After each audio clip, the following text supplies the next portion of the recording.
सो पाया कि सहजता की बहुत कमी है अपने अंदर। कृपया मार्गदर्शन करें कि स्वभाव में सहजता कैसे आए। देखो, जब हम अपने को असमर्थ देखते हैं तब हमारी शरणागति प्रारंभ होती है। हम असमर्थ देख पाए बहुत बड़ी दुर्लभ बात है।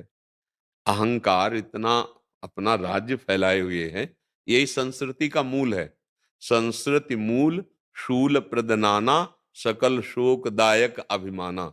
अंतःकरण में जो मैं धर्म स्थापित है, शुद्ध ब्रह्म मैं नहीं, ये अंतःकरण में मन बुद्धि चित्त अहंकार, ये देह भाव को प्राप्त हो गया, देहाभिमानी। अब ये मैं ये करता हूं, मैं ये करूंगा, मैं ऐसा कर लिया, इस तरह की जो वृत्तियां हैं वो उसी से स्फुरित होती हैं। कर्तृत्व और भोक्तत्व भाव अंतःकरण के आम धर्म से स्फुरित होता है। और ये समर्पित नहीं हो पाता तो शरणागति का प्रभाव जागृत नहीं हो पाता। शरणागति अगर हमारे अहम की हो जाए, तन की तो देखो हम लोग दासत्व का भेष पहने हैं, तिलक लगाए हैं, कंठी आज बांधे हैं। वाणी से कोशिश की जाती है कि प्रभु का जस गाएं, प्रभु का नाम जप करें। मन से भी कोशिश की जाती है मन प्रभु में लगे, लेकिन अहम बकाया रह जाता है।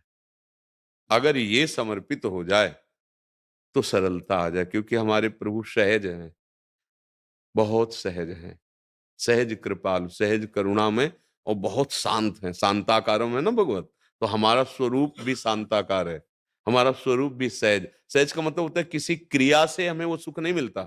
परमात्म सुख किसी क्रिया के अधीन नहीं है। क्रियाएं आदि और अंत वाली हैं, तो अनंत महिमा सुख अविनाशी सुख कैसे प्राप्त हो सकता है? क्रियाओं का जो स्वरूप है आदि और अंत, प्रारंभ और अंत, तो फिर इसका फल भी प्रारंभ और अंत वाला ही होता है। अगर हम उस कर्म को प्रभु को समर्पित कर दें, कर्ता भाव रहित हो जाएं, तो अनंत सुख देने वाला बन जाए। वही कर्म बंधन बन जाता है और वही कर्म योग बन जाता है। सहज होने में हमारे स्वभाव में जो त्रिगुण माया का प्रभाव है वही सहज नहीं होने देता, और नाम त्रिगुण माया के प्रभाव को नष्ट कर देता है। यही डर ही डर हरिवंश हित जिनो भ्रमई गुण सलिल पर, जी नामन मंगल लोक त्यों सुहरिपद भज न विलंब कर। ये त्रिगुण माया का प्रभाव हमारे कारण शरीर पर विशेष पड़ता है, जिसे स्वभाव कहते हैं, और उससे अंतःकरण प्रभावित रहता है। स्वभाव से अंतःकरण सूक्ष्म शरीर है, वो अंतःकरण से ही ये स्थूल शरीर की चेष्टाएं होती हैं। हम इसीलिए सहज नहीं हो पाते, मूल से गड़बड़ी है। अहम, ये अहम भगवान के दासत्व में बदल जाए या शुद्ध ब्रह्म में, बस फिर सहजता आ जाएगी। सहज स्वरूप है आप, शंकर सहज स्वरूप संभारा, तो लाग समाधि अखंड अपार। अपना स्वरूप सहज है, किसी क्रिया प्रधान नहीं है।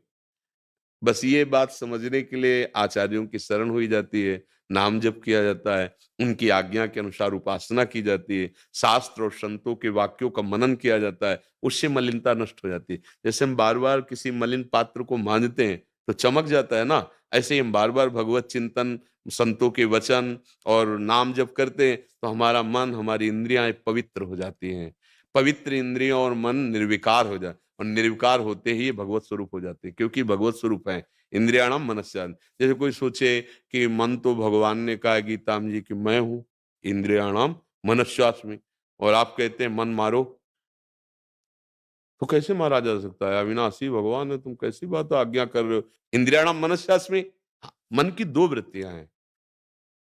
एक जैसे बुद्धि की दो वृत्तियां ना, सुमति और कुमति, ऐसे इसका एक दुर्वासना से पीड़ित संकल्प बनता है। दुर्वासनाओं का त्याग करना है। जो दुर्वासना मम सदा परिकर्षयन्ति, उनका त्यागना ही मन का मर जाना। मन का मर जाना, संकल्प रहित हो जाना, अब भगवत स्वरूप हो गया। अब जो अज्ञानी जीव नहीं जानते ना, वो तर्क करते हैं कि मन को कैसे, मन का निर्विषय ही हो जाना भगवत स्वरूप है।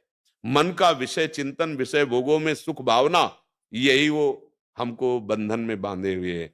हाँ, भगवत चिंतन में लगा हुआ मन मोक्ष का कारण है, विषय चिंतन में लगा हुआ मन दुर्गति और बंधन का कारण है। तो सरलता तभी आएगी जब हमारा देहाभिमान गलित हो जाए।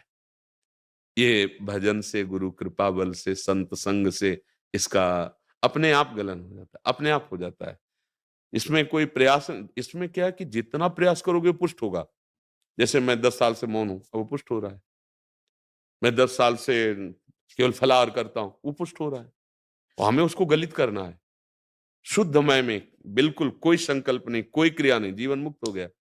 अब ये तो गुरु कृपा से होगा ना, तो गुरु कृपा से जो हमें मंत्र मिला है, नाम मिला है, उपासना मिली, सेवा मिली, चाहे वो समाज की हो, चाहे प्रभु के श्री विग्रह की हो, चाहे गुरु की हो, चाहे माता पिता, सब सेवाओं में भगवत भाव किया जाए तो हमें भगवत प्राप्ति हो जाएगी। हमारा अभिमान स्वामी भाव में पुष्ट हो रहा है, सेवक भाव में क्षीण हो जाएगा। या एकदम इतनी महानता में आ जाए जो ब्रह्म स्वरूप है, मैं ही मैं, दूसरा कोई है नहीं, तू नहीं होना चाहिए उसके दृष्टि में, तब वो ब्रह्म स्वरूप में स्थित। या भक्ति में तू ही तू, मैं लीन हो जाना चाहिए, तो ये सिद्धि हो जाए। अभी हम मैं तू में फंसे इसलिए माया में है।